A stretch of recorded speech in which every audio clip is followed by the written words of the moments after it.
The number of cars damaged by Hurricane Sandy has topped 230,000. And experts say thousands of those vehicles could be sold here in Florida. I-Team investigator Jackie Calloway is taking action and shows us how you could end up with a flooded ride and never know it. There are con men looking to rip you off. Experts expect some will peddle these cars without disclosure. They may look fine now, but it's their past you should worry about. The problem with water is that it's essentially poison for a car. Cars flooded in Sandy's wake have seen plenty of water. These from New York sat in it for days. Well, it's not hype, I think, because we've seen this sort of behavior in the past. Frank Scafidi runs the National Insurance Crime Bureau, a group created to track fraud in the industry. He says so far members connected 230,000 VIN numbers to Sandy.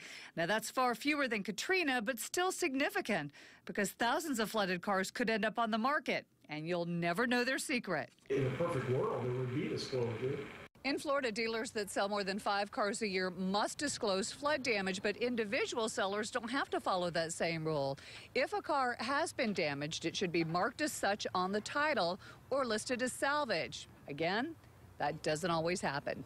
The feds use the National Motor Vehicle Titling Information System to track.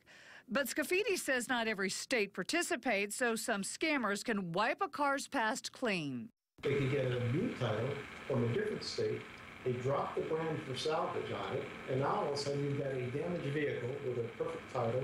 It takes some work to uncover a car's troubled past. Unfortunately, it's extremely easy to clean up a flood-damaged car. Chris Basso with Carfax says with a few hours, a few $100s, and a few sprays of Febreze, a car can look brand new.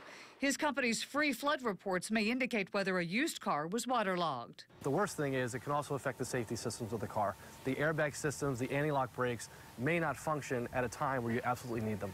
That's why before buying any used car, you've got to take it for a ride, straight to a mechanic. Things can look good from the top, but underneath is a whole different story.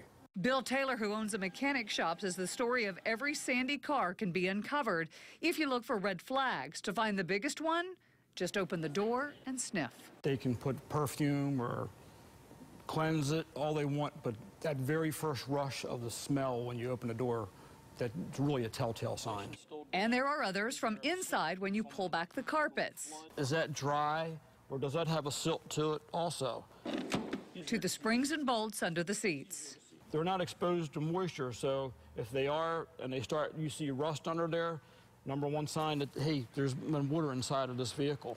And especially under the hood. Looking for water lines, corrosion along inside of the wheel well. Now, of course, this gets wet from the rain, but being submerged is another thing. Even if the car's not flooded, a certified mechanic will be able to steer you away from trouble. So before buying any vehicle, make sure you have a professional check it out. Many will do so for between $50 and $100. I'm I-Team reporter Jackie Calloway taking action for you.